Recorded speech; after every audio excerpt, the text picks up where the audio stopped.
Pues, Ya comenzando. Bienvenidos a la sesión académica de esta semana. El día de hoy tenemos la presencia del doctor Elías Pesat Said.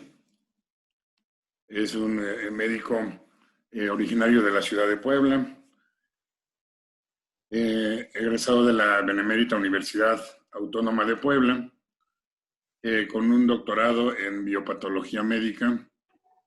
Es fundador de la Academia de Virología, catedrático universitario y presidente de la Asociación Nacional de Microbiología en Medicina. Nos va a hacer el favor de darnos unas palabras respecto a...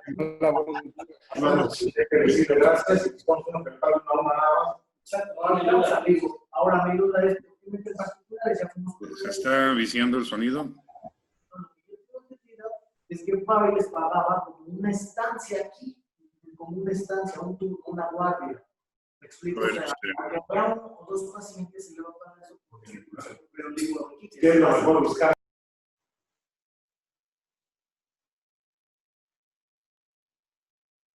Ok, entonces continuamos. Les decía que también contamos con la presencia del doctor Roberto Guillermo Calva y Rodríguez. Es actualmente el director médico del Hospital MAC Puebla. Él es también egresado de la Benemérita Universidad Autónoma de Puebla. Él tiene una especialidad médica en pediatría y también es su subespecialidad en gastroenterología. Y actualmente es el presidente de la Academia Mexicana de Pediatría. Entre los dos nos van a hacer favor de hablarnos sobre el tema del día de hoy, que está relacionado con la pandemia que estamos padeciendo en relación al tema específicamente de las pruebas de laboratorio que se están usando, de manera que esperamos que todos los presentes puedan tener la oportunidad de hacer llegar las preguntas que pues se circulan por todos lados y que a veces no se tiene una información muy clara. La intención de esta sesión del día de hoy es el poder precisar esta situación y que pueda quedar claro para la comunidad qué es lo que pasa con estas pruebas, cuáles son sus alcances, cuáles son sus certezas y también qué cosa es lo que no se puede obtener de ellas. Entonces, bueno, pues, doctores Roberto Guillermo y doctor Elías, pues, bienvenidos. Les agradecemos mucho su disponibilidad para esta jornada y pues dejamos en ustedes el transcurso de la conferencia, ¿no? Adelante. Muchas gracias.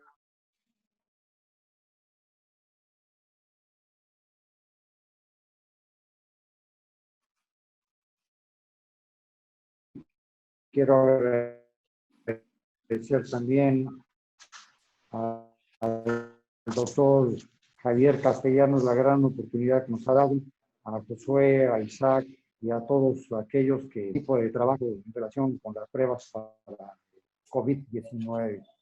En esta ocasión tenemos a un buen amigo, el doctor Elías Pesat, doctor en biopatología médica y fundador de la universidad, y bueno, con una amplia experiencia y precisamente vamos a dividir la presentación. Le voy a dar la palabra para que presente todos los datos concernientes a las pruebas y a en la evolución virológica de la enfermedad en el ser humano. Y posteriormente entraremos en una mesa redonda de preguntas para ir resolviendo todas estas dudas que se presenten. Si me ayudas, sí, por favor. Ahí. ¿Y en dónde tienen su presentación? Aquí. ¿Dónde dice compartir? Listo. Ahora,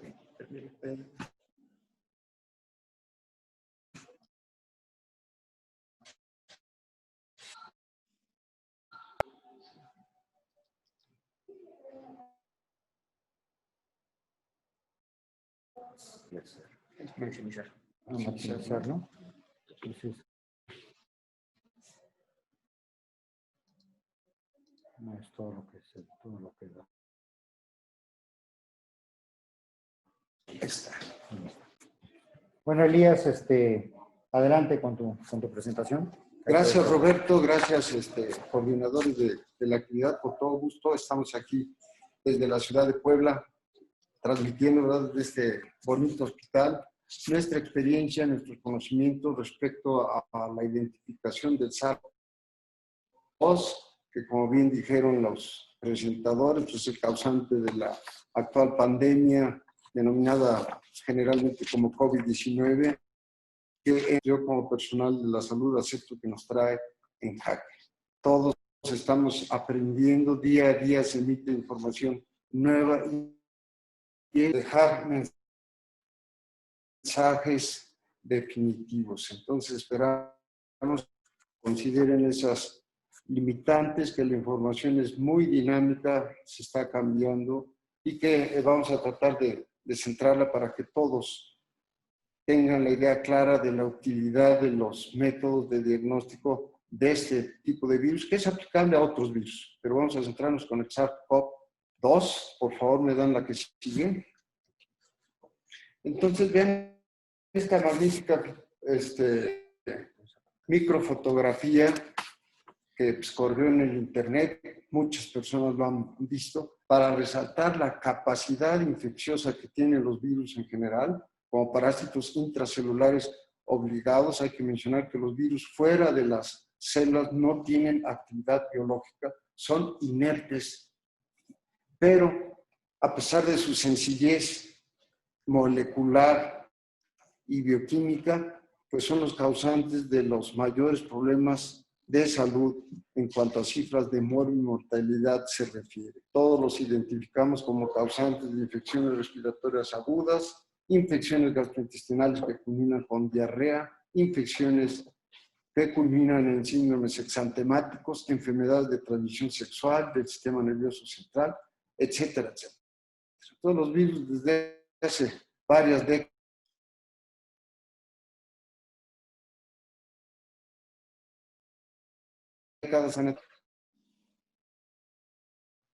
al incremento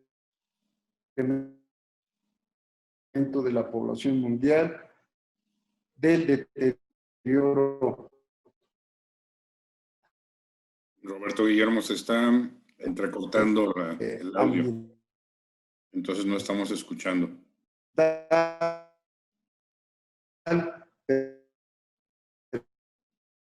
Sobre todo la movilidad humana, esa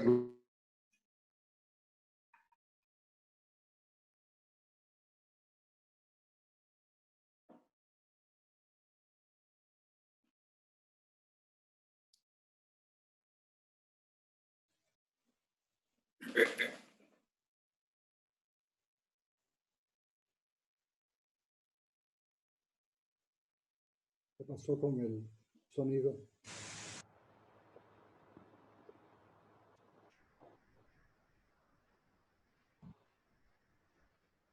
Roberto Guillermo, ¿nos escuchas?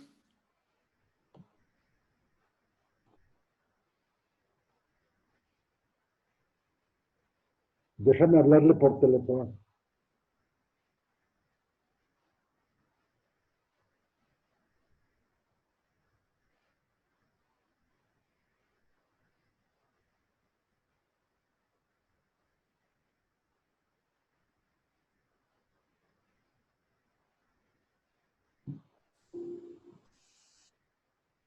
Hola, Roberto Guillermo. Listo. Perfecto. ¿Nos escuchan? Bueno, continuamos. Entonces, espero que todos hayan dado parte del mensaje y que revisen esta imagen donde observamos a miles de partículas del SARS-CoV-2 infectando una célula humana. Sí, mencionar que en cuestión de horas después de infectar a una persona, ¿sí? Podríamos minimizar. ¿Bueno? Minimizar.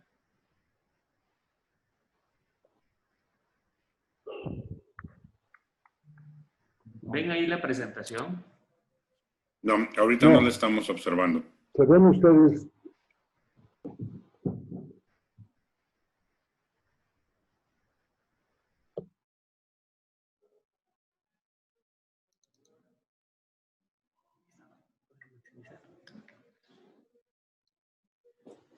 ¿Ahí la ven?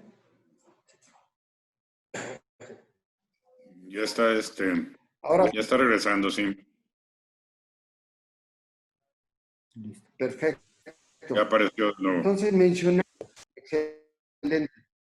Mencionaba que los virus tienen una gran capacidad infecciosa, ¿sí? Y sobre todo cuando pasan de animales al ser humano, como han sido estos coronavirus, y particularmente el SARS-CoV-2, ¿sí? Que no tienen ninguna culpa, ninguna responsabilidad, es algo ecológico, epidemiológico y biológico, y encontraron su nicho en el ser humano. Entonces, en esta microfotografía vemos miles de partículas de coronavirus en color amarillo, la célula humana, para confirmar que este virus, una vez que infecta a una persona, puede producir entre 10.000 y 100.000 partículas, imaginen eso, en cada célula afectada del ser humano, empezando, ¿verdad?, por vías respiratorias altas, después va bajando, después de alguna manera llega incluso a nivel intestinal, termina en las heces. De ahí su capacidad de diseminación, de difusión entre el ser humano, entre infectados, enfermos y sanos.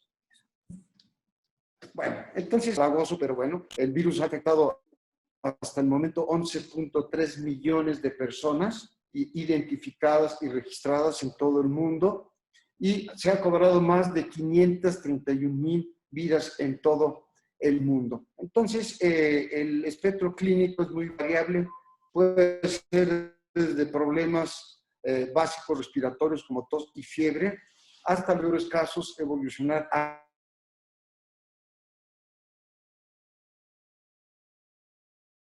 toda la tecnología médica que presentamos, ¿sí? Respiradores mecánicos,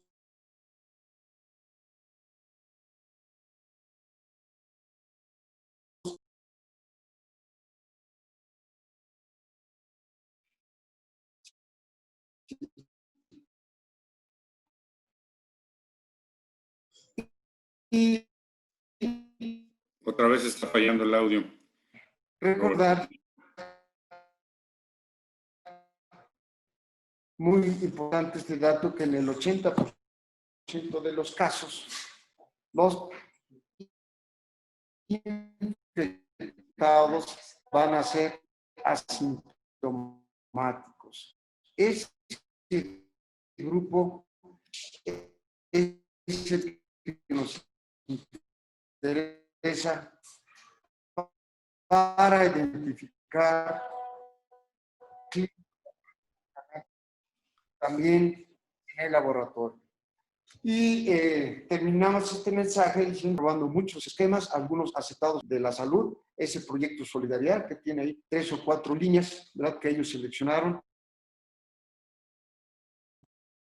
usando estos millones de casos, morfológicamente muy semejante a los virus de la influenza, de la parainfluenza, al sincicial respiratorio, a los metaneumovirus y a otros, todos envueltos de un tamaño promedio de más o menos entre genético RNA, que los caracteriza como sensibles a las mutaciones. Los virus con RNA son muy inestables desde el punto de vista genético y sufren mutaciones constantes que no han sido de todo detectadas y evaluadas en el ser humano en la actual pandemia y su impacto en tratamientos, diagnósticos y vacunas. Por eso todos escuchamos por ahí que personas clínico que han interactuado incluso con enfermos, amigos, familiares, confirmados en el laboratorio y en la clínica, pues resultan negativos a los estudios, sobre todo al que tiene la mayor especificidad y sensibilidad, que sigue siendo la RT-PCR, la PCR.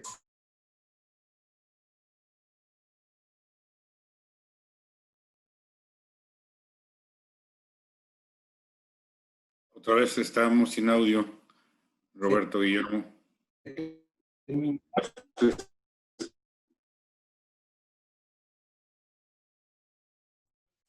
Se han mencionado en diferentes medios, en publicaciones.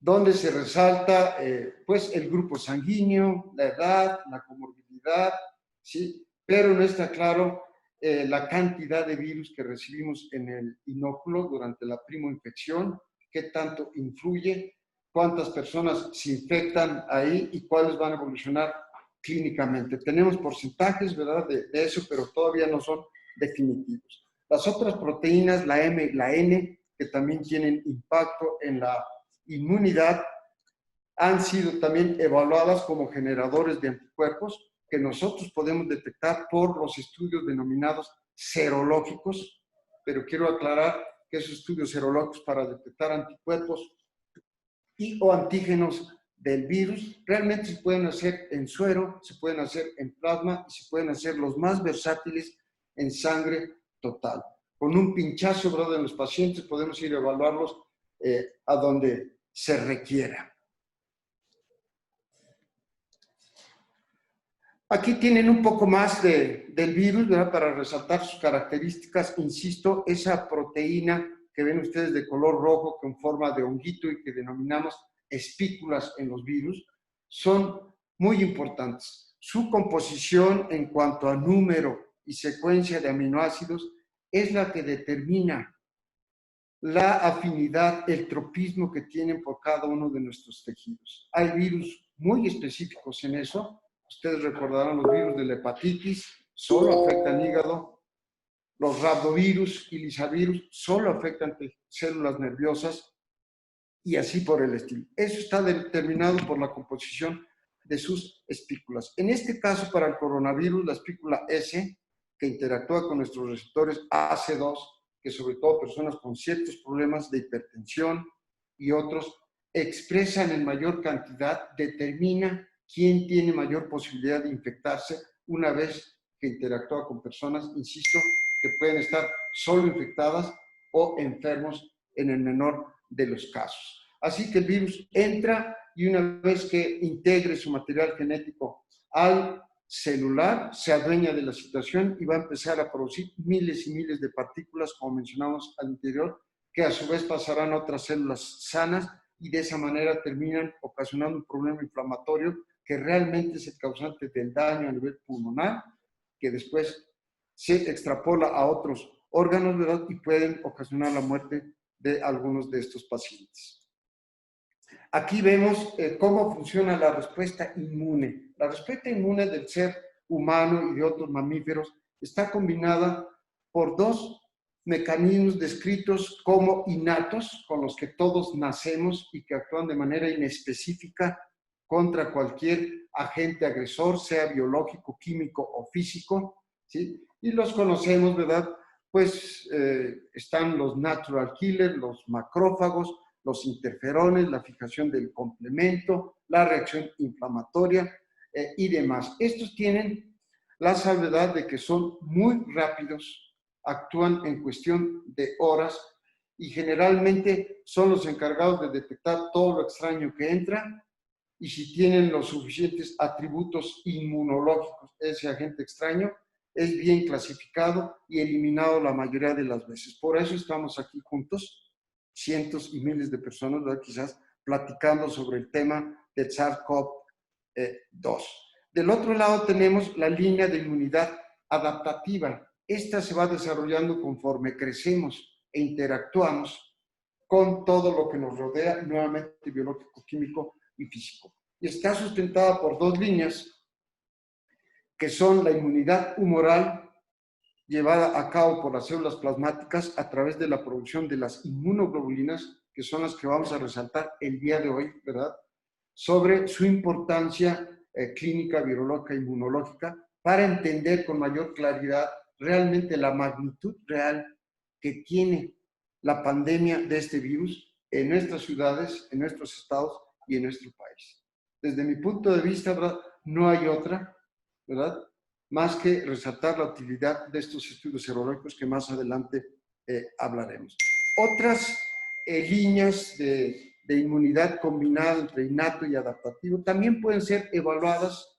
También se ha evaluado la posibilidad de cultivar el virus, que quiero aclarar que conforme va bajando de las vías respiratorias a las bajas, desaparece, ¿sí? Por ahí de entre el día 15 al 20, quizás hasta un mes, pero desaparece. Sí se detecta el RNA, pero ya no la partícula viral completa. Por eso no se puede cultivar y por eso los cultivos virales de por sí son caros, son prolongados en tiempo, requieren de una tecnología enorme, pues están descartados como alternativa diagnóstica. Así que nos quedamos con los métodos moleculares para detectar el RNA del virus en diferentes muestras o detectar más versátilmente los anticuerpos IgM sobre todo e IgG con diferente impacto clínico, como mencionaremos adelante. Aquí les hago un comparativo de algo que escucharán mucho en los hospitales y en los laboratorios, y de ahí viene la renuencia de algunas personas a usar los laboratorios. Yo quiero comentarles como profesional biomédico que no hay manera en la actualidad de hacer medicina científica basada y sustentada en evidencias sin la ayuda del laboratorio y el gabinete. Ya nadie puede llegar a presentarse a un foro, ni menos publicar algo en revistas indexadas, solo por experiencias clínicas y epidemiológicas. Se requiere del sustento científico que le da el laboratorio y el gabinete. Entonces, la especificidad se refiere a la capacidad que tienen los sistemas laboratoriales para detectar a los realmente enfermos o infectados, en este caso, de un virus, es decir, los verdaderos positivos. Y la sensibilidad se refiere a la capacidad que tienen los métodos laboratoriales para detectar a los falsos positivos, es decir, los que no están infectados en este caso. Entonces, por supuesto, el estándar de oro sigue siendo la RT-PCR, eso no lo discutimos. Sin embargo, insisto, su costo y su duración en los actualmente saturados hospitales privados, públicos y laboratorios la hacen un poco cara desde el punto de vista de tiempo, que es muy importante tener rápidamente los resultados de cualquier paciente, pues para saber el tipo de medidas preventivas terapéuticas que se puedan implementar en el individuo en estudio, en sus familiares y amigos o en sus compañeros incluso de trabajo. Es importantísimo para el futuro de la reactivación de la actividad social, la actividad económica y el sector financiero del cual dependemos todos. Entonces, esa información solo podemos obtenerla a partir de estudios serológicos. La detección de antígenos no se ha comercializado del todo, está un poco limitada en cuanto a especificidad y sensibilidad. Y enseguida tenemos la serología para detectar los anticuerpos IgM e IgG, que, insisto, bien aplicados, bien interpretados por personal profesional, ¿sí? Y buscando y convocando a todo el sector de la sociedad que pudiese estar en el caso de considerarse sospechoso, pues a mí me parece que es una herramienta laboratorial y diagnóstica muy importante.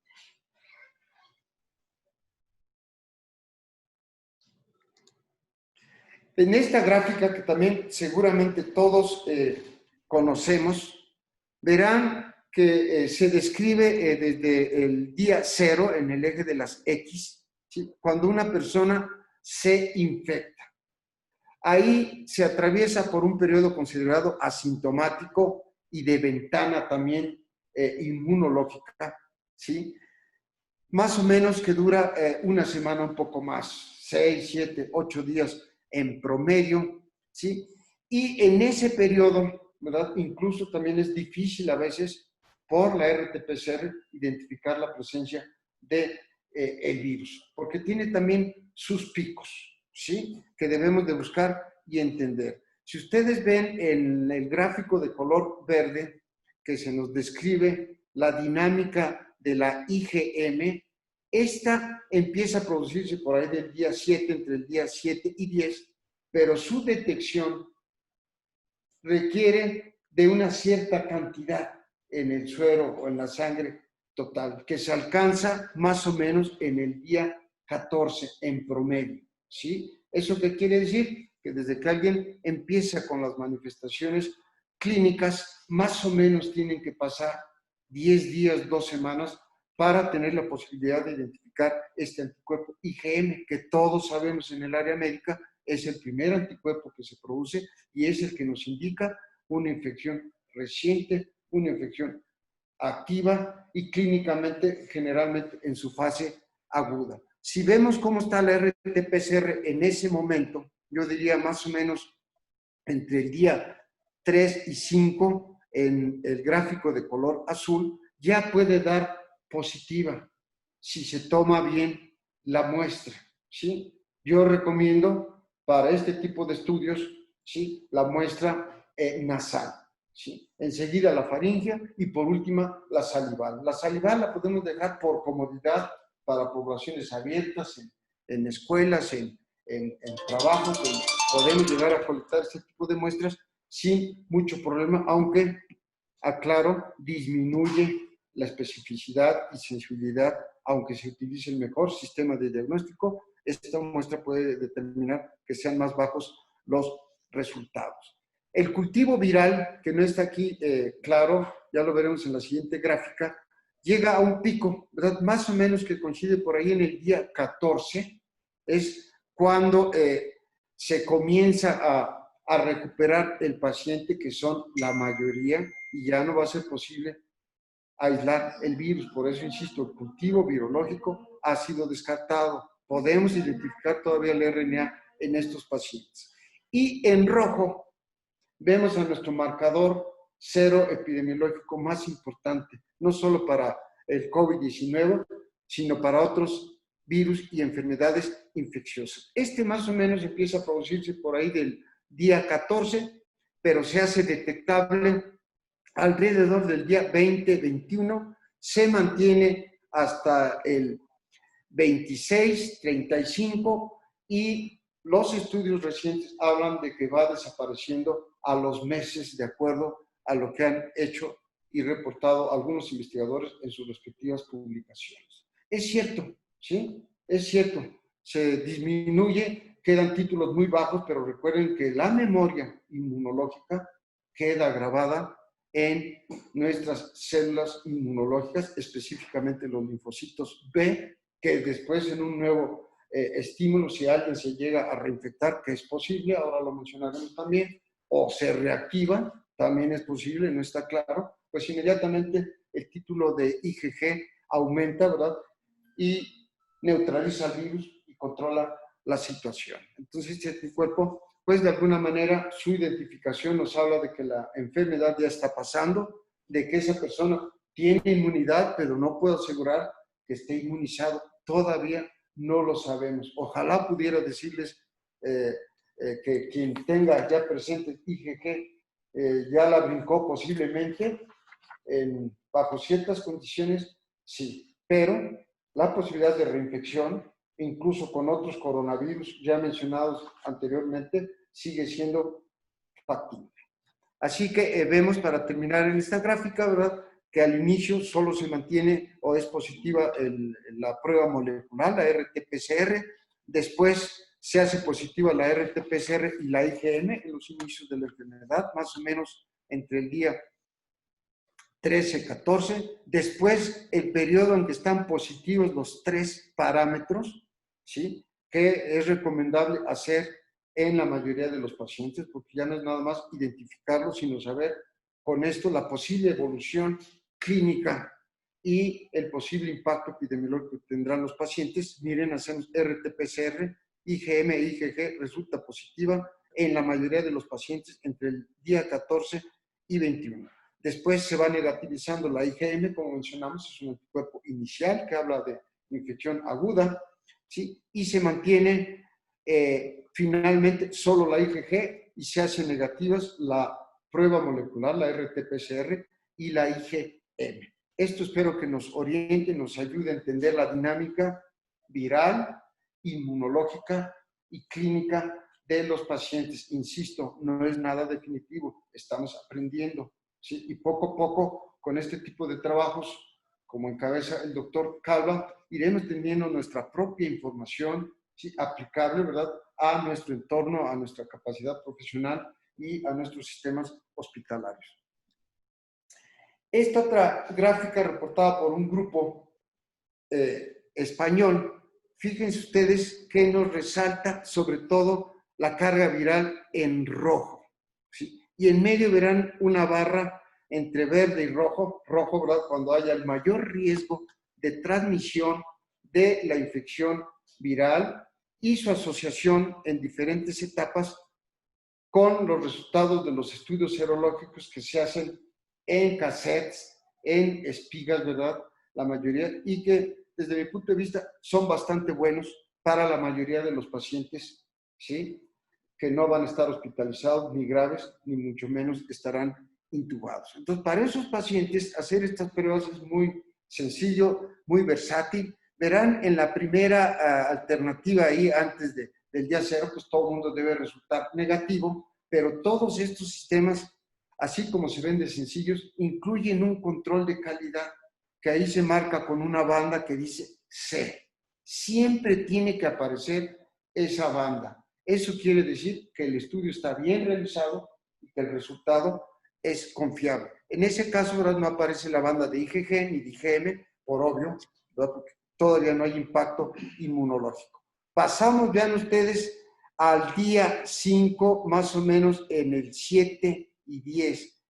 Estos investigadores reportan, ¿verdad?, ya la aparición de la banda de IgM, lo que está evidenciando, lo que les mencionaba, una infección reciente, ¿sí? Cuando una persona presente eso, implica clínica y epidemiológicamente mucha información.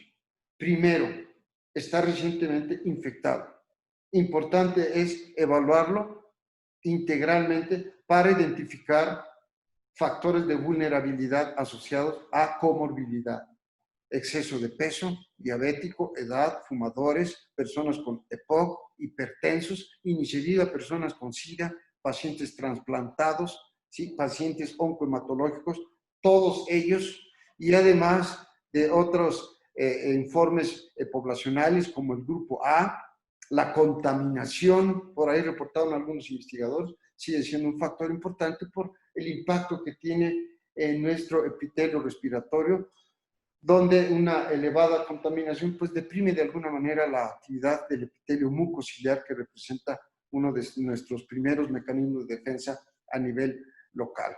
¿Sí? Entonces, esa persona con IgM positiva, insisto, está recientemente infectado y hay que evaluarlo para ver hacia dónde se dirigirá clínicamente y sobre todo tiene que estar aislado y en cuarentena porque tiene el virus, está en el pico y puede transmitirlo a muchas personas, quiera o no quiera, ¿verdad?, amigos, familiares, hijos, papás grandes, y desencadenar algunas de las tragedias que vemos en la televisión y en los medios que quisiéramos que no existieran, pero existen.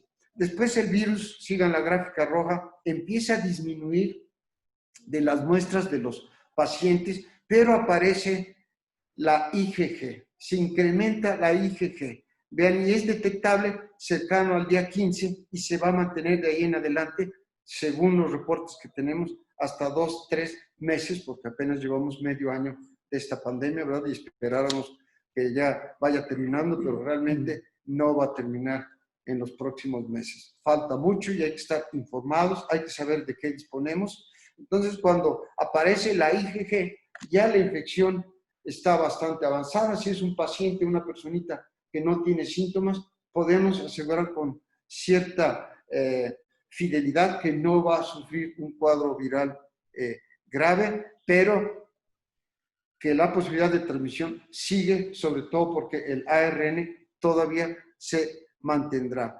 quiero mencionarles que hasta el 50% de las personas infectadas con el SARS-CoV-2 manifiestan positivo el ARN del virus en las heces, no el virus. Por eso también no es factible su cultivo. Y el papel en transmisión y de impacto epidemiológico en esta pandemia de las heces es desconocido. Bueno, pues esta es la charla, los aspectos técnicos que les queríamos resaltar. Ahora con Roberto, pues analizaremos parte de información local que él tiene y bueno, con todo gusto trataremos de aclarar las preguntas y comentarios de todos.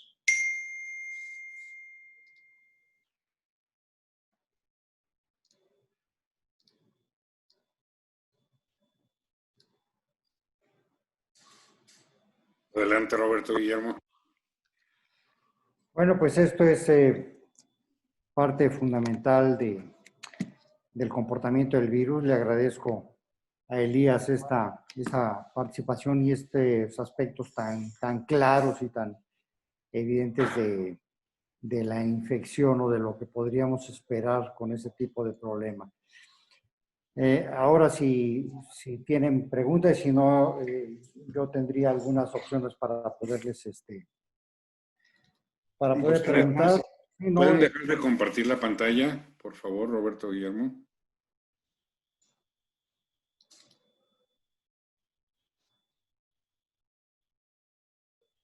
A ver, vamos a intentar. Listo. Gracias. ¿Ahí están? Ok. Sí. Bueno, pues agradezco mucho tus conceptos, Elías. Empezaríamos este diálogo diciéndote, hay muchas personas que me piden nuevamente una prueba de PCR a los 10, 14 días para ver si ya pueden considerar curada la enfermedad. ¿Qué responderías a eso? Pues sí se la repetiría, si tienen la disposición y la disponibilidad, hay que repetirla, es la única manera de garantizar que ya no haya virus. Como decía, el virus va disminuyendo a partir del día 10, 15 en las secreciones humanas, sobre todo respiratorias, que son las que se siguen considerando infecciosas. Insisto, el papel de las heces no está claro. Entonces, repetiría el estudio molecular, pero acompañado de un estudio serológico, para saber cómo está la inmunidad del paciente, ¿sí? Cómo está virológicamente, y de esa manera saber con cierta certeza que ya no va a evolucionar a la gravedad.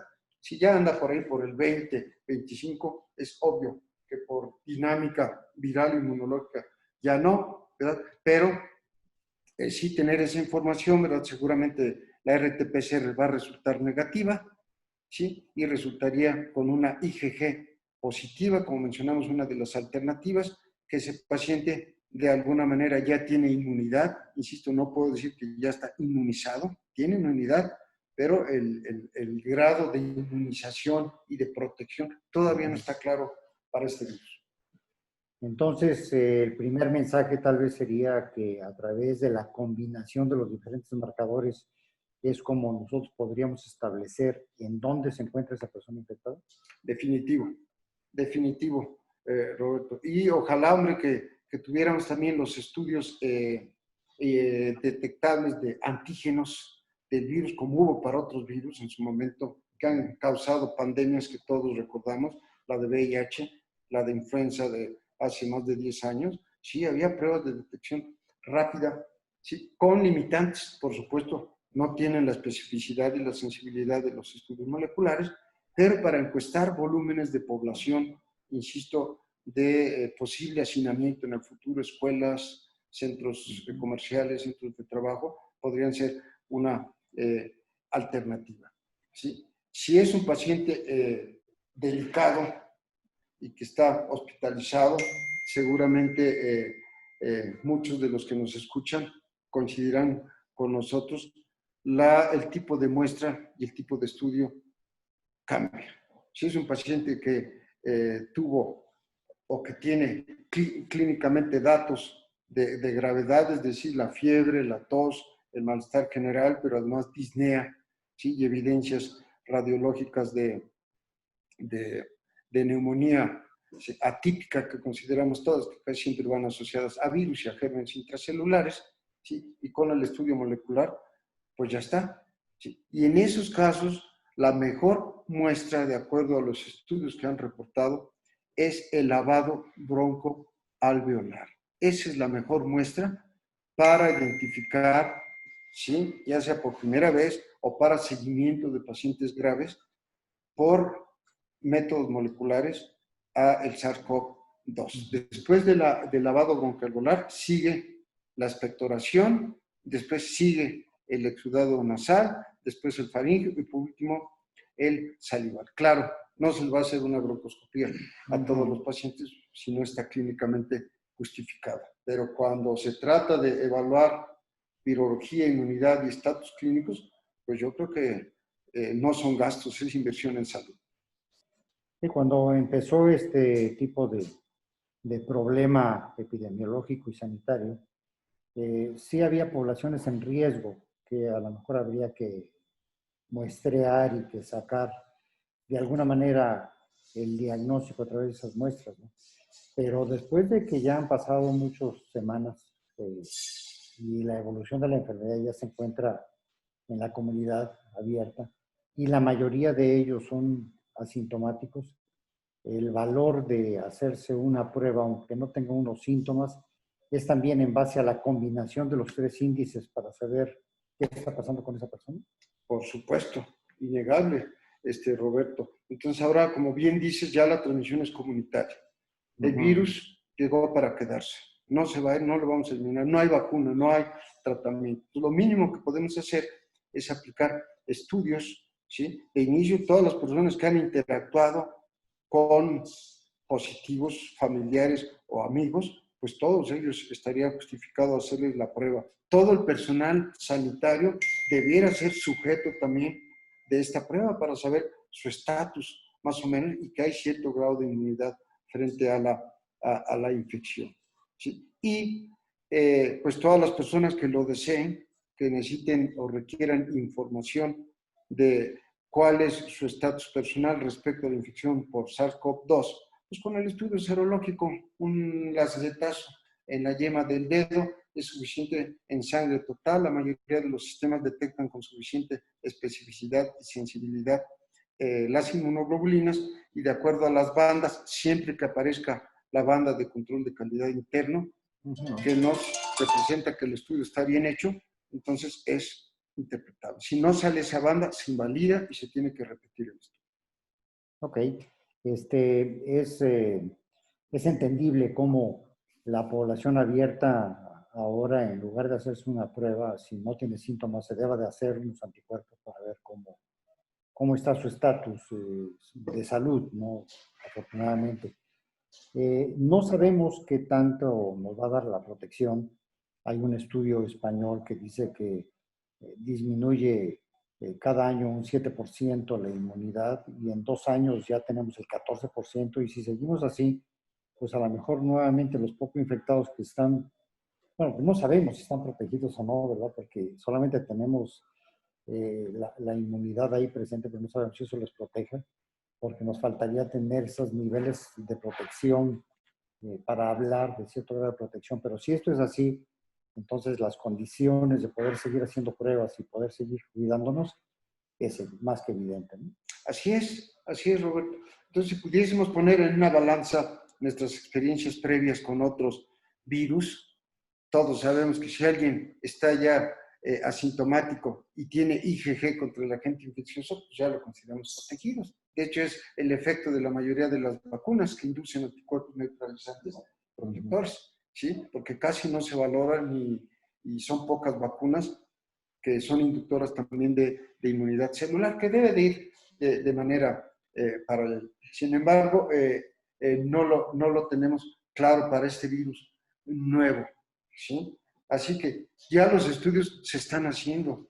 No solo lo están haciendo instituciones y grupos profesionales donde todo está bien organizado y está validada la prueba serológica. Validar una prueba serológica quiere decir comparar los estudios serológicos de detección de IgM e IgG con los estudios moleculares de nuestros pacientes, ¿sí?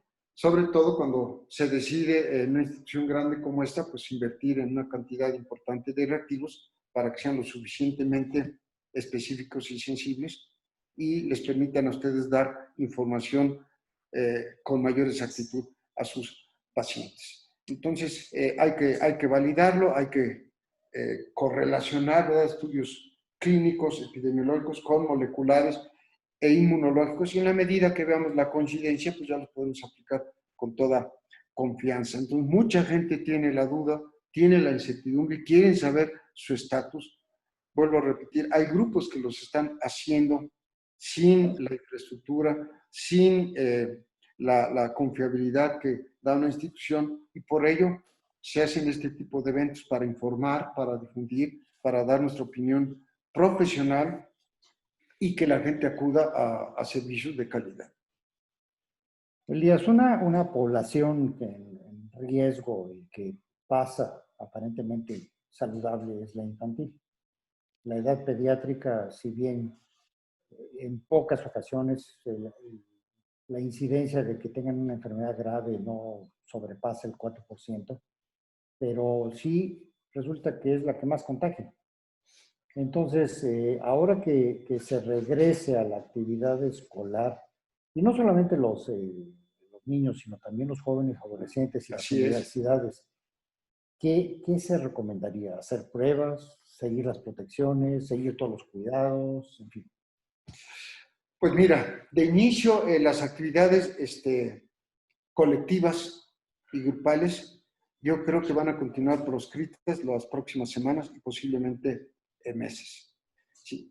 Para el inicio de clases que se prevé para universidades a partir de mediados de agosto, y la educación básica y primaria pues será hasta septiembre, ¿sí? Y sabiendo, tú como pediatra lo sabes, que la inmunidad en los niños es muy diferente a la de los adultos, sobre todo en cuanto a rapidez y eficiencia. Los niños están interactuando con su medio, están desarrollando su inmunidad adaptativa que mencionábamos, ¿sí? Entonces son un poco más lentos, ¿sí? A veces el impacto inmunológico no es medible, no lo sabemos, pero los niños sí son portadores y transmisores de la infección.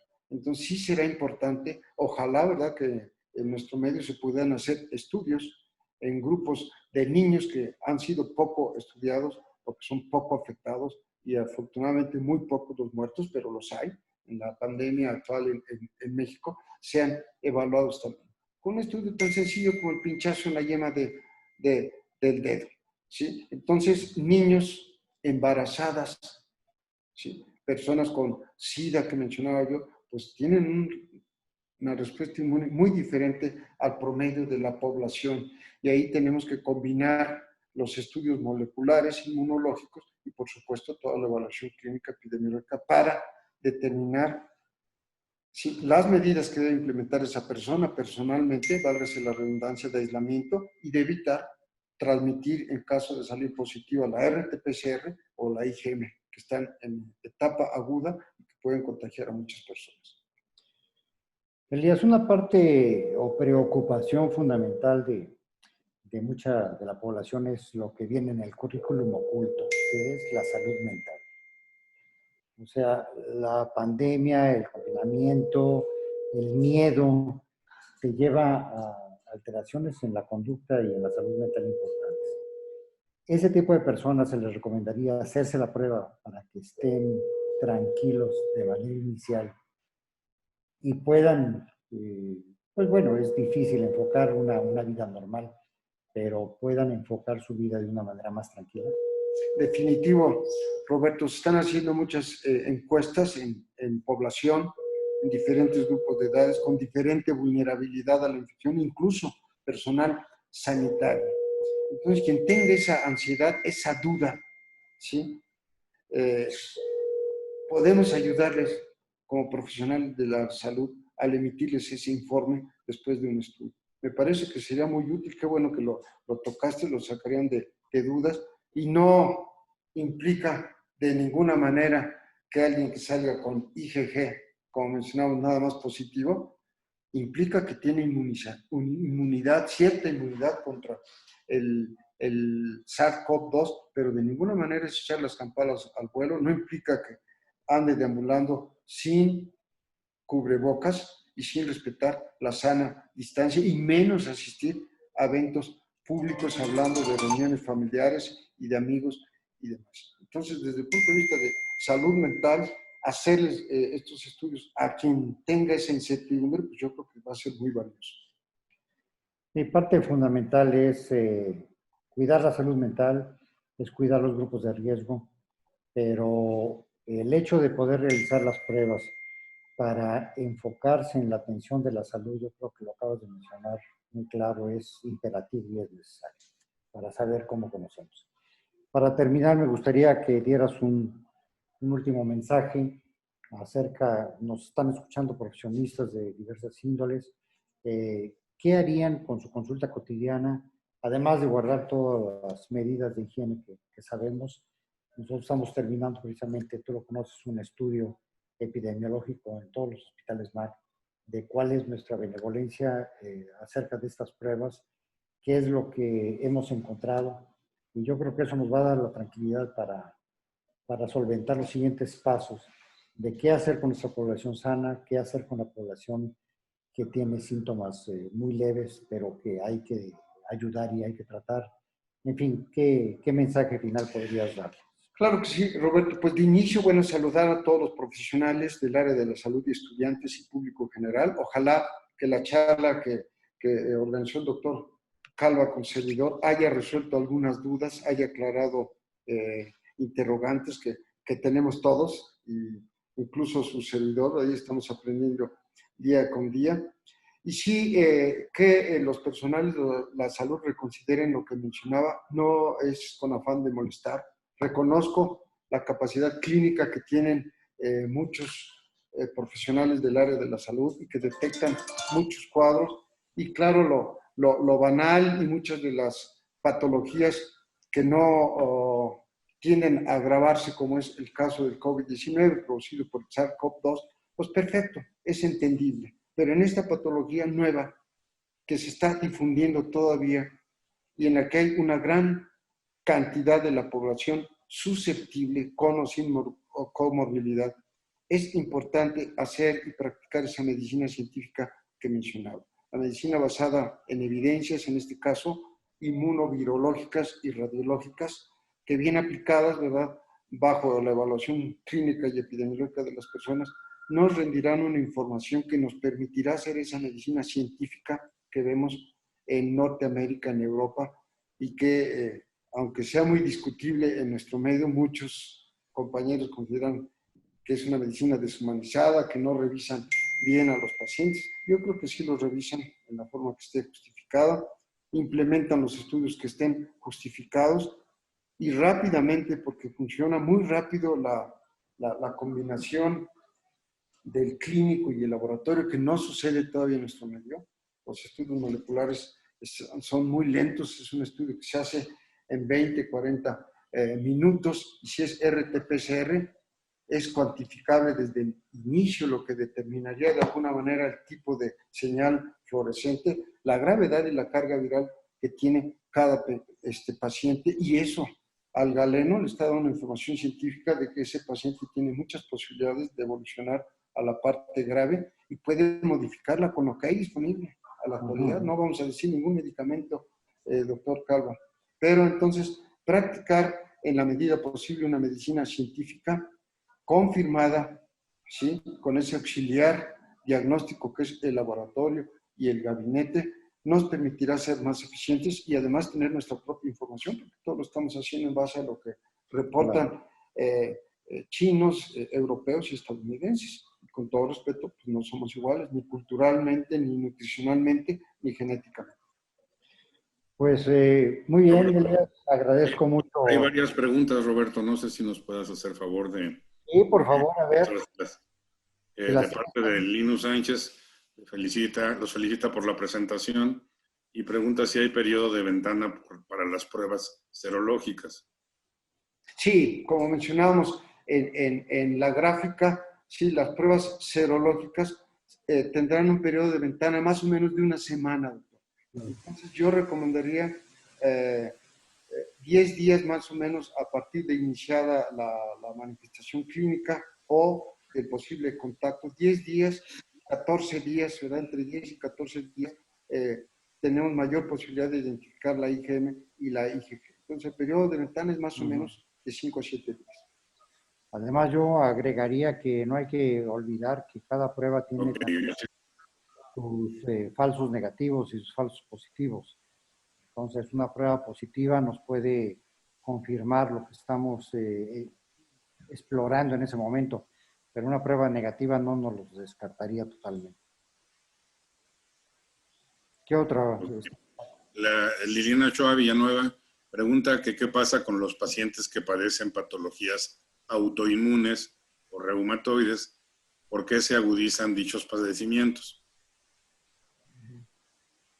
Bueno, yo hablaría respecto a las pruebas de laboratorio en dicha población, que es importante, tienen alterada su inmunidad, son personas que están consideradas como comorbilidad a la infección con el SARS-CoV-2, y ahí, doctor, podemos encontrar con mayor frecuencia en ese tipo de grupos, por la alteración inmunológica, tanto falsos positivos como falsos negativos.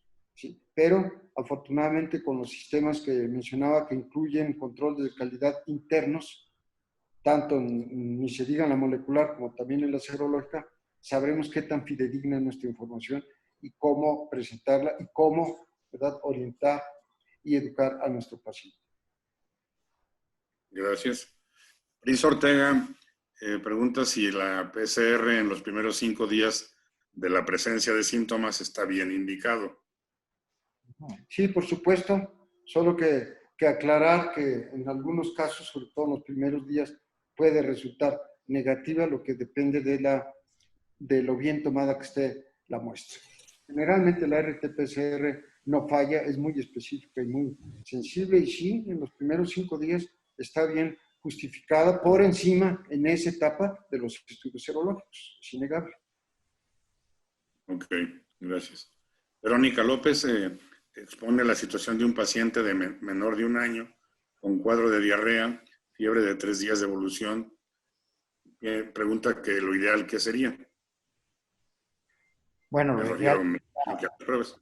sí, lo ideal desde el punto de vista pediátrico sería hacerle una adecuada historia clínica, porque si bien los problemas inflamatorios sistémicos en el niño secundarios a la infección por coronavirus sí se ven presentes y tienen y adquieren un poquito la forma de la enfermedad de Kawasaki, hay que hacer todo un historial clínico, no hay solamente pensar en que si hay fiebre y hay diarrea, tiene que ser coronavirus. Hay una infinidad de padecimientos que hay que descartar antes de eso, ¿no?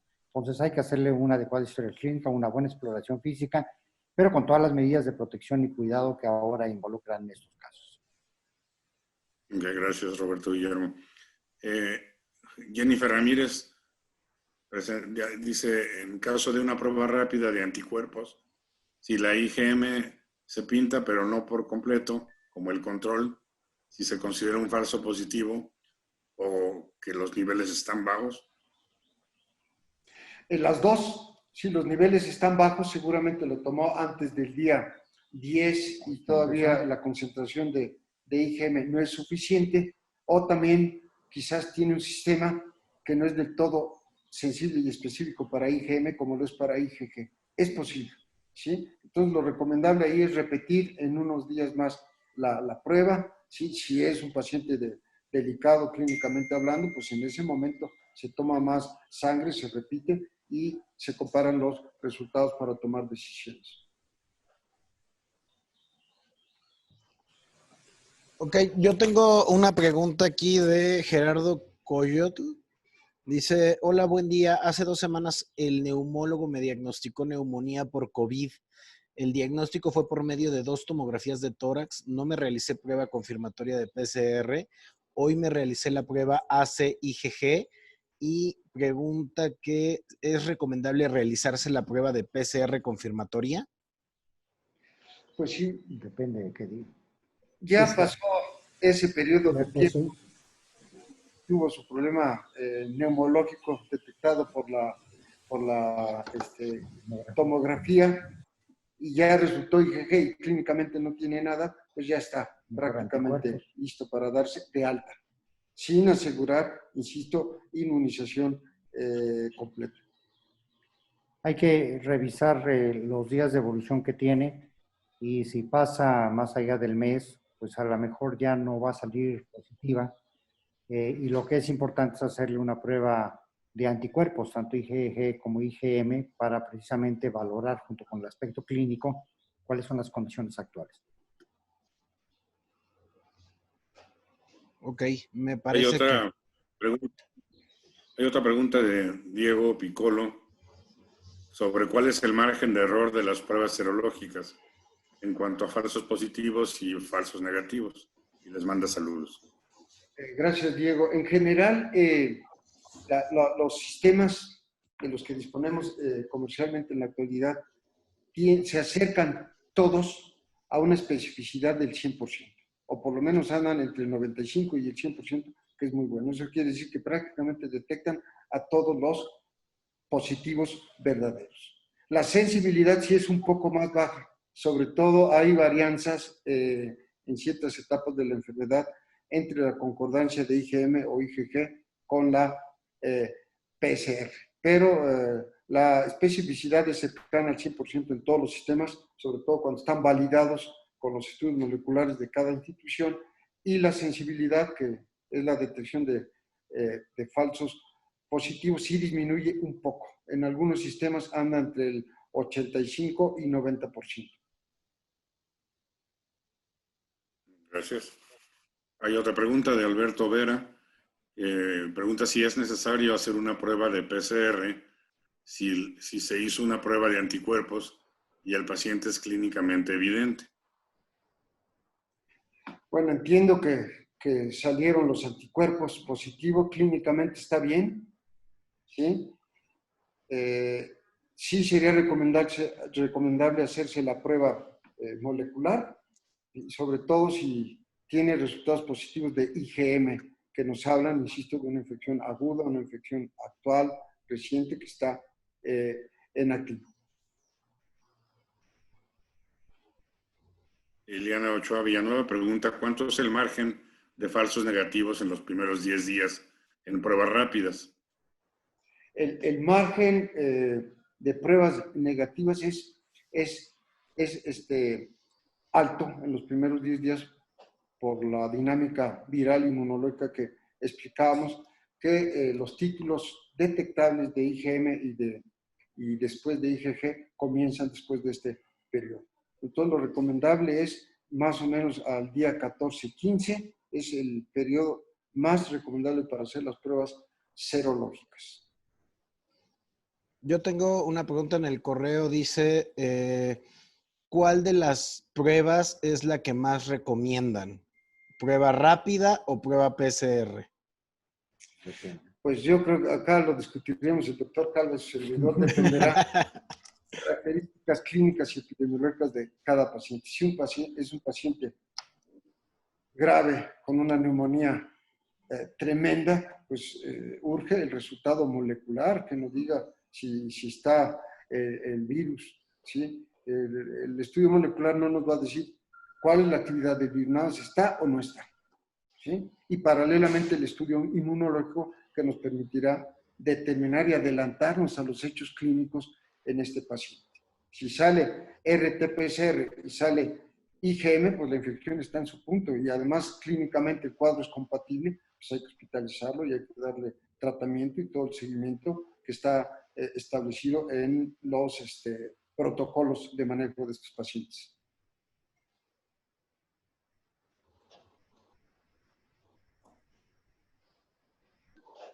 Ahí Entonces, tenemos, bueno, hay sí. otra, ¿no? Para el caso de las mujeres embarazadas, ¿es recomendable hacerles la prueba rápida? Sí, claro. Sí, cualquier grupo de población se le debe de hacer, y más si hay síntomas. Si hay síntomas, hay que hacerle la prueba y los anticuerpos también para ver en qué momento de la evolución está, ya que los síntomas pueden durar algunas semanas y posiblemente ya venga con algunos días de contagio. Por eso ahora no sabemos cuánto inició el contagio y cuando encontramos a un paciente con algún tipo de problema, que podría ser otro, no necesariamente de tipo respiratorio, cuando le hacemos las pruebas de anticuerpos resulta que ya salen positivos, o la tienen la infección o la tuvieron. Coincido con el doctor Calva, una embarazada con ciertas manifestaciones clínicas de cuadro respiratorio, justificado cualquiera de los estudios que acabamos de mencionar. Mira, complementan la pregunta que si para mamá y bebé o solo la mamá. Bueno, la mamá hay que hacérselo necesariamente. El bebé hay que ver si tiene sintomatología o no. Si es un recién nacido, no hay muchas posibilidades de que se contagie porque la transmisión vertical casi no se ha demostrado en la literatura. Ni siquiera se ha demostrado que por el pecho materno, por la leche materna, se pueda transmitir. Entonces yo me esperaría unos días más con los cuidados necesarios para con la mamá y ver cómo evoluciona y entonces hacérsela posteriormente, porque el bebé puede salir negativo. Así es, sí, un recién nacido difícilmente podría estar infectado, aunque no es imposible, ¿verdad? Dadas las condiciones, sobre todo si ya está en casa y si está en el hospital y en ese hospital hay área COVID y hay muchos pacientes y hay evidencias de posible diseminación, pues hay unos estudios que seguramente Roberto manda con cierta frecuencia, que son las pruebas de avidez de los anticuerpos, que no sé si estén disponibles para SARS-CoV-2. A mí me parece que todavía no. Bueno. Apenas estamos disfrutando de estos estudios serológicos para población abierta.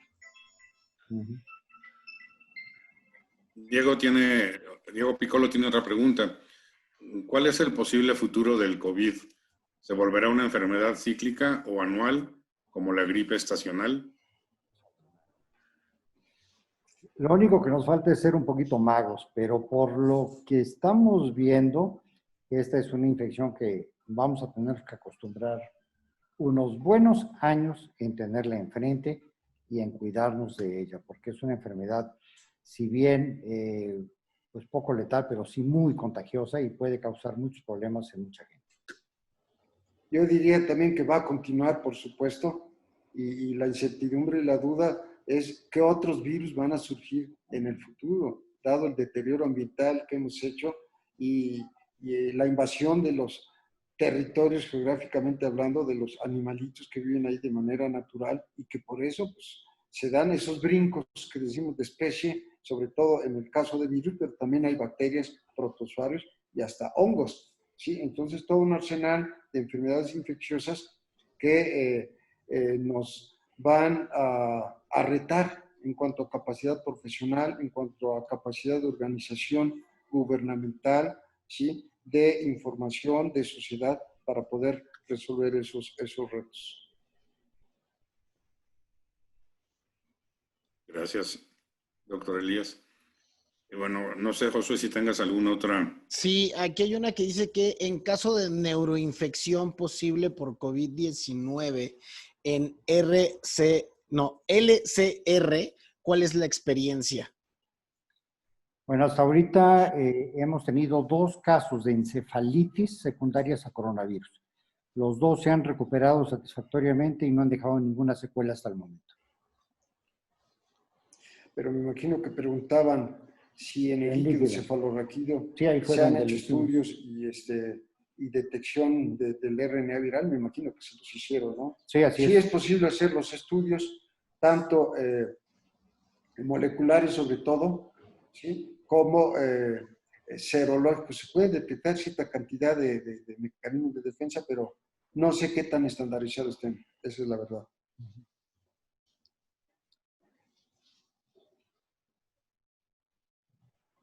Josué, ¿alguna otra pregunta que tengas en el correo electrónico?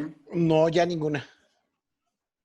Ok, pues no sé, es una situación que me gustaría que pudiera aclararse para mucha gente de público abierto. La única manera de estar seguros de que se tiene la enfermedad por este virus es haciendo la prueba de PCR. Así es, doctor, es una de las alternativas, sí, pero recuerde que el estudio molecular nos dice Si está o estuvo, no lo sabemos. ¿Sí? Si sale el RNA positivo, pues ahí está el material genético del virus. Para saber realmente el estatus clínico, yo haría la PCR junto con los estudios serológicos. Si sale, insisto, PCR positiva e IgM, pues estamos ante una infección aguda y ese paciente debe ser muy cuidado, ¿sí? Y seguido para evitar al máximo que evolucione a la gravedad, independientemente de si tiene comorbilidad, de si es del grupo A, como hemos mencionado, a los más vulnerables, porque este virus no tiene reglas. Entonces, tenemos promedios, tenemos experiencias, compartimos todo, pero su comportamiento clínico puede ser variable. Sí, hay que recordar, yo agregaría que es la combinación de muchos factores. Uno es el aspecto clínico, otro es el aspecto radiológico y otro es el aspecto de laboratorio. Y de laboratorio tenemos la determinación o la búsqueda del antígeno como la búsqueda de anticuerpos. Y la combinación de ellos es lo que nos va a dar la orientación clínica de lo que está pasando en ese momento. Gracias, Roberto Guillermo. Gracias, Elías. No sé, doctor Castellanos, si quiera hacer algún comentario. Ya estamos por terminar la sesión. Pues nada más agradecerles a nombre del grupo de hospitales MAC, a nombre de la dirección médica, de la dirección administrativa. Y muchas gracias porque en realidad, en lo personal, yo escuché una plática extraordinariamente sencilla, clara y útil. Para quienes manejamos un poquito la parte de los trasplantes, nos hemos metido en este tema, bueno, resulta un poquito más claro, pero para el público en general o quienes no están familiarizados con el sistema inmunológico, quizás sea un poquito más complejo, pero la dieron en una forma tan sencilla, tan práctica, que yo creo que quedó muy claro para el público en general. Y también debo decirle con mucha humildad para los médicos en general, sin ninguna soberbia, sin ningún acto de soberbia, como diría San Agustín, la soberbia no es grandeza, es solo hinchazón. Hablarlo así, con sencillez, yo creo que lo entiende todo el mundo. Elías, muchas gracias por la charla. Muchas gracias, extraordinariamente clara y sencilla. Roberto, muchas gracias. Y a todo el público que la escuchó, bueno, pues yo creo que nos queda claro en un momento donde todos, sin soberbia, insisto, porque solo es hinchazón, como decía San Agustín, sin soberbia, todos estamos aprendiendo. Todos estamos, y aprendemos todos los días. Hay una gran cantidad de información que nos llueve como si fuera una recia temporada de lluvia veracruzana o chiapaneca. Nos cae por aguaceros, ¿verdad? Entonces, bueno, pues hay que seguir aprendiendo. Yo comparto que esto es una experiencia diferente, nueva. Comparto con los ponentes de que esto no es pasajero. Comparto con ellos sus recomendaciones en cuidarse, en estar atentos y emplear lo que tenemos a la mano, y seguramente vendrán cosas más nuevas, porque también hay que aplaudir a la comunidad científica internacional que se ha movido con mucha rapidez y que no dudo que muy pronto tengamos respuestas mucho más directas. No dudo incluso que en un tiempo prudente tengamos una vacuna que, aunque no nos dé una inmunidad permanente, definitiva, sí nos pone en condiciones defensivas como para volver a nuestra normalidad, no a esta normalidad un poquito impuesta, ¿verdad? Difícil, ¿no? Tan bonito que es tratarse de mano, abrazarse, en fin. Bueno, en este momento, por lo pronto, la distancia y cuidar el contacto y ser precavidos. Pero muchísimas gracias. El Grupo MAC les agradece muchísimo, muchísimo, muchísimo. Estoy seguro que muchos de nuestros médicos escucharon la charla y estoy seguro que que tendrán una utilidad muy interesante sus palabras. Muchísimas gracias. Y que no sea la última, los comprometo a que se hagan muy amigos de Mac y que nos extendamos a nuestra comunidad médica y a la sociedad que nos confía en emitir este tipo de opiniones. Muchísimas gracias. No, al contrario, yo quiero agradecer personalmente todo el apoyo que Javier nos ha dado para hacer esta reseña académica, todo un evento cultural, diríamos. Sí. Pero de alguna manera, gracias Javier, te mando un entrañable abrazo. También agradezco a Elías su tiempo, su participación. Agradezco a Joel, agradezco a Isaac, pero sobre todo yo quiero a el grupo de nuestros pacientes que nos han dado la oportunidad de atenderlos y de aprender en el camino con ellos. Sí. Bueno, pues para Puebla un abrazo muy afectuoso, gracias. Y no sé cuándo serán la época de los chiles en nogada para irlos y vernos y disfrutar. Muchas gracias. ¿Va a tener que ser virtual o podrá ser presencial? Oh, gracias a todos ustedes. Muchas gracias.